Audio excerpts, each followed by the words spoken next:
Hello children, how are you? I hope you all are fine. So I welcome you all to the science class. Today, the day is Saturday and it is 7th of August 2021. So children, the thought for the day today says that be proud of how hard you are working. So you're doing your homework, you're studying well, you're helping your parents. Yes, so whatever work you're doing, children, always be proud of how hard you're working. So children, in today's class we will start chapter 5.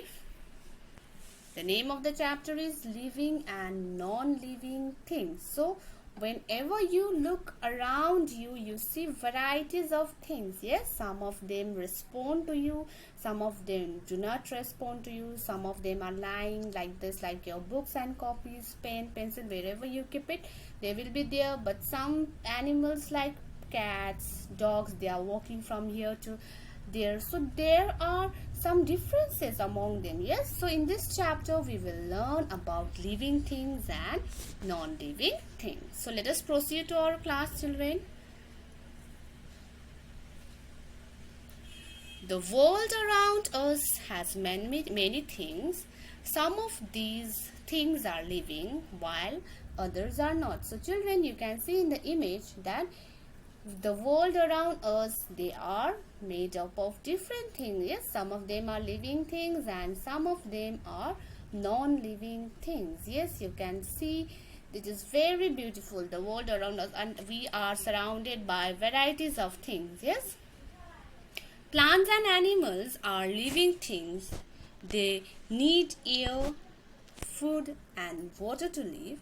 They grow and reproduce. They feel and respond to the changes around them. Animals can move on their own. Humans are also living things. So plants and animals are living things because they need food, air and water to live. Yes, they grow and they reproduce their young ones. The way you remember, you were a small kid. Yes, when you were in PG and nursery, now you are slowly growing and later on you will be adult. So they will, living things grow. Yes, all animals grow, even plants grow and they reproduce. So they live, the animals can move from one place to another. Yes, so human beings are also living things. Some of things around us do not show the features of living things. They do not need air, water, food and so do not have life in them. So there are many things around us which do not show these features. Yes, these characteristics they do not show.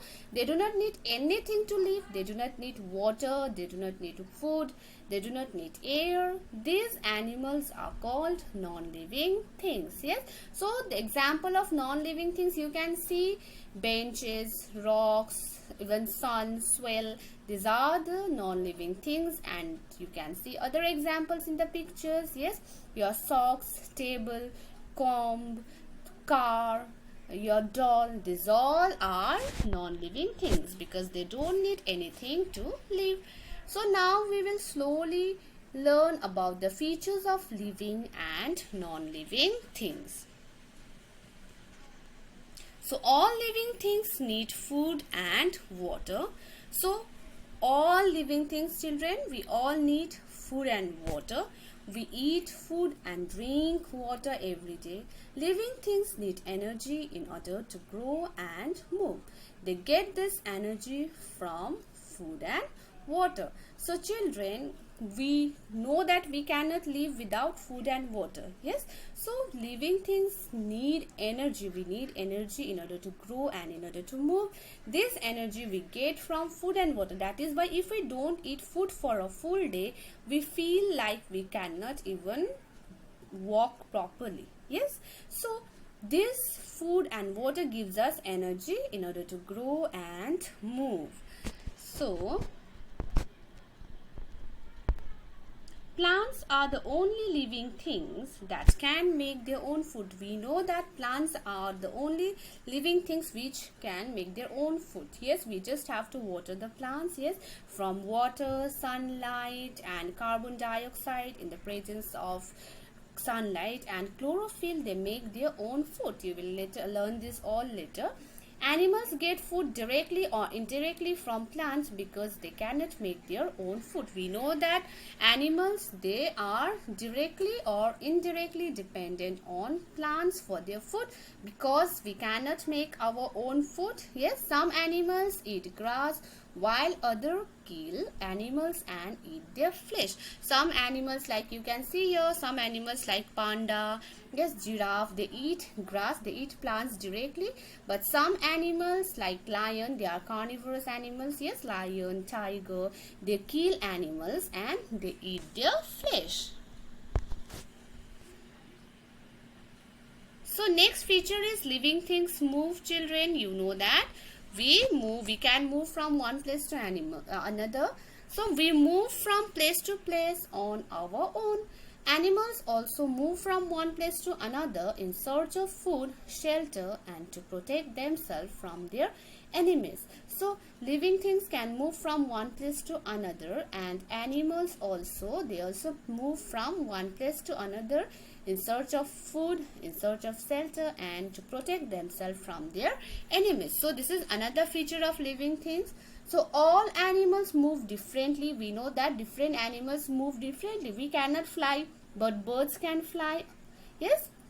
So human beings, horses, lions, sheep, etc. move with the help of their legs. So we know that we move with the help of our legs. Yes, we have two legs and we move with the help of our legs. Like us, horses, lions, sheep, etc. also move with their legs. So some animals which do not have limbs use other body parts to move. So other animals which do not have limbs, for example earthworm, snakes, they don't have limbs. Limbs means legs. Okay, limbs is the another name for leg. So earthworm, snake, they don't have legs, so they crawl using their muscles. Okay, this type of insect like earthworm, snakes, they crawl using their muscles. Birds and insects move with their wings. So birds and insects, there are some insects which do not have wings, but there are many insects which have wings, so they move with the help of their wings. A fish uses its fins to swim in water. So fish uses its fin to swim in water. So you can see that snake, they don't have limbs, so they crawl on the ground. Fish, they use fins. Birds, they have wings to fly, and animals, many land animals, they have four limbs or legs to walk. Now next, children, plants also show movement, but they cannot move freely from one place to another. For example, the sunflower moves in the direction of the sun.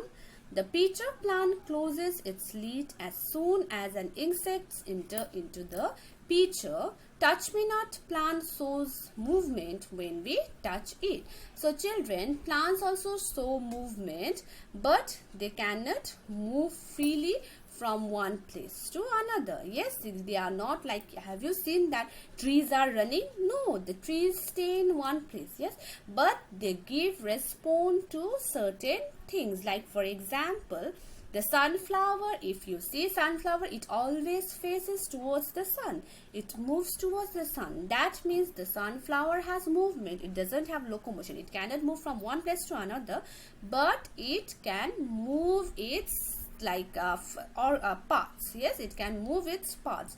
The pitcher plant, you can see the pitcher plant in the image.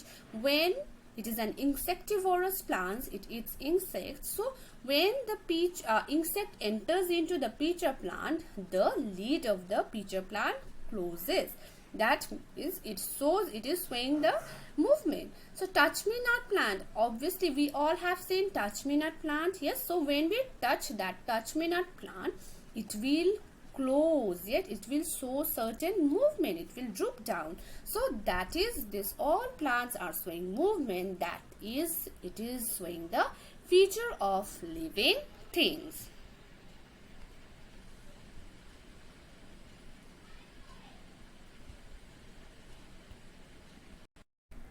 So children, we will learn more about the features of living things in the next class. You have 2 periods. Okay, I have prepared 2 videos for you. So I will see you in the next class. Thank you everyone.